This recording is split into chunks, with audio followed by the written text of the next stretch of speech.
Hello, hi. If you're watching me again, welcome back. If you're new here, hi, my name is Nikita. I'm a recovering addict. I also suffer from BPD, ADHD, and CPTSD. I spoke about these disorders at length in my previous videos, so feel free to check them out if you'd like. Today, I'm going to talk about something in relation to the last two videos that I've posted, which is love versus duty, choosing myself over family expectations. That is going to be the title of the video, most likely. So, I want to talk about why I came to the conclusion that, I needed very strong boundaries with my family, and why I distanced myself from my parents, especially. Now, like I've mentioned in previous videos, I love my siblings. There's nothing I wouldn't do for them. I would even drink poison for them if it meant that it would help them in any way. But yeah, that's where I'm at. So there comes a moment when you realize, doing everything for your family expected, doing everything your family expected of you, still didn't make you feel loved, and that's the point that I reached. And at that stage, you have to decide: do I keep performing or do I choose myself? In my case, I did choose myself. I did decide that I didn't want to keep performing this outdated version of being a child to my parents. I grew up believing love and duty were the same thing, that being a good daughter meant saying yes even when I was tired, and that sacrificing myself was proof of loyalty of some kind. And for a long time, I thought choosing myself would be selfish in some way. Whether that, translated into me moving out of the house, me getting married and leaving, or anything of that order. Just not being there with them physically was something that I considered, disloyalty towards them. But here's what no one tells you. Obligation can masquerade as love. And when you spend years meeting expectations that were never yours to begin with, you start to disappear, right? Uh, for me, I missed important milestones, gave up my dreams, and smiled through the guilt.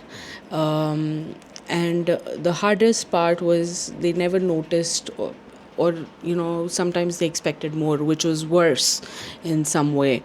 Milestones, for example, reaching a stage where I wanted to continue my education became a problem because I was asked to support the family financially, so I had to find a job. I wanted to study law when I was younger, and I wanted to do all that. uh, just I was I was in love with the concept of becoming a lawyer, and that kind of was my dream job. Um, and I couldn't accomplish that because I was supporting my family. Now, a lot of people might say that there are children in worse situations and they're able to do it. Why weren't you able to do it? Well, I couldn't.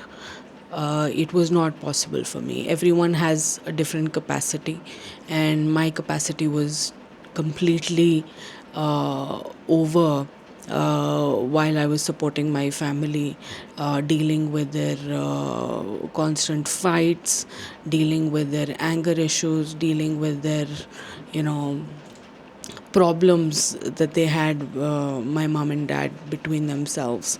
So I gave up that dream to support the family financially. I started working at a very early age. Like I mentioned in the previous or the video before that.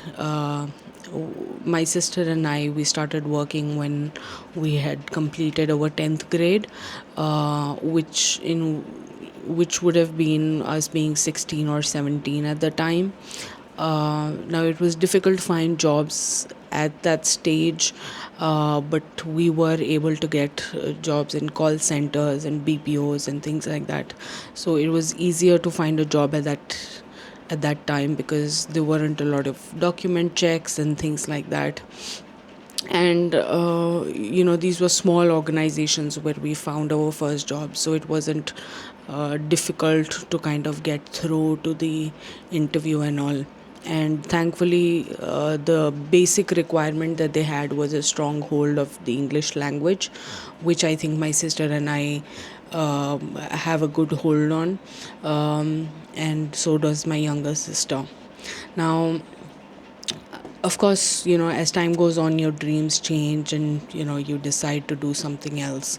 So because we never got a break, we weren't able to do what we dreamt of or what we wanted to do for ourselves. So we got stuck in these corporate jobs, 9 to 5, and we've been doing them since then. We still till date support our family financially, my sister and I.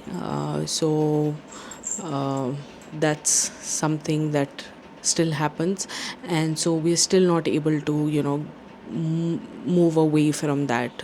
uh, my father, like I mentioned, has had 2 strokes and is paralyzed on one side, so he can't find a job for himself, or he can't find something to do. His businesses that he started didn't do well at all, and so they kind of shut down at every stage. So there's no income or financial aspect from his side that supports us. And then my mom, she did a job for a bit, but then because my nephew was born and needed someone to take care of him, so she had to leave her job. So we've been financially not we were financially not that strong a while ago, but then things took a turn a few years ago. I want to say about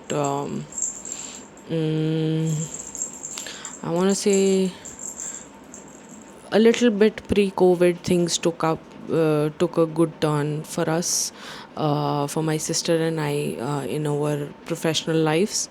And touch wood, and thank thank God, we are in a much better position now. But that requires a lot from us, right? And so we were not able to uh, do anything for ourselves per se. We're still stuck doing things for them. um, so yeah, a lot of dreams that we gave up. And I used to think if I give more, maybe they'll love me better. But love isn't a reward that you earn through exhaustion. And yeah, so I used to think that if I kept doing more and more for them, if I just one more step if I took for them, perhaps they'll see that we are their children and they need to um, be there for us, be our supporters, give us some mental softness,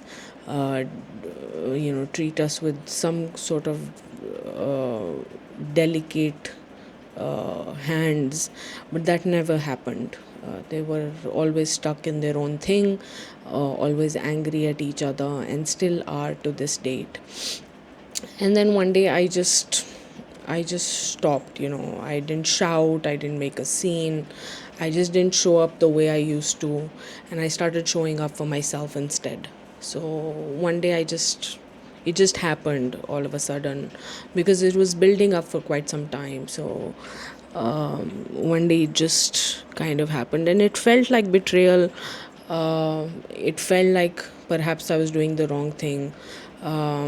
But what I've learned from that experience is choosing yourself isn't betrayal. It's returning to someone you abandoned long ago, which is yourself, in all of this that happened. So that's the day I chose to walk out of that house and say that I've had enough, and I want to live on my own. I packed my bags and just left. And then, to be honest, my healing didn't come from confrontation at all. So you may think, have you sat them down? Have you spoken to them? Have you explained this? Have you done this? Have you tried to communicate in a way that, gets them to understand? And I'll tell you, I've done everything. I've shouted at them, I've screamed at them, I've spoken to them with love and care and tears in my eyes, and that hasn't changed anything in both of them. So, you know, that quiet exit that came from me leaving, reclaiming my time, my energy, my peace, my sense of self, that is what helped me. That is what helped me grow out of it. And then, of course, about a year later from that time, I got married, so I wasn't with them even then. And now it's been years that I haven't lived with them. Whenever I do go to their place, it's usually to just be with my sibling, be with my elder sister, and spend some time with her. So I don't usually talk to anyone else. There isn't much to say, to be honest with you. What will I say? So yeah. So sometimes love isn't loud. Sometimes it's distant. But real love, even in family, doesn't come with ultimatums, and duty without love is just servitude. That's what I've learned. So duty without love is just servitude, and that doesn't help at all. So now I choose boundaries, I choose rest, I choose joy that doesn't come with strings attached. And for the first time, I'm not living on autopilot. I'm alive, and I owe it to the moment I finally said enough. So, this, all in all, to say, if you're torn between love and duty, I want you to know you're allowed to choose you. If you feel that you're in a position which is similar to mine, or uh, comes from the same place, you're allowed to break that cycle. You don't have to earn your place in anyone's life. Choosing yourself isn't the end of love. Sometimes it's just the beginning of love. So that's what my parting line will be. That if you are stuck between love and duty, choose love and choose yourself. All right.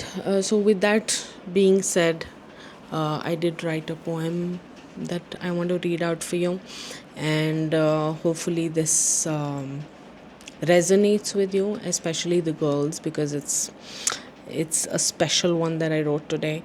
I am on my period, and I feel like shit, to be honest. That's why I perhaps even look like shit today. But yeah, that's what I wrote about my period. So funny. But yeah, that's the thought that came to my mind today. All right, so day 26 of trying to love something. I am on my period today. Naturally, nothing feels good. My body is heavy with the weight of being, my mind fogged over with aches I can't name. But still, beneath the cramps, the cravings, the quiet irritation, there is a spark.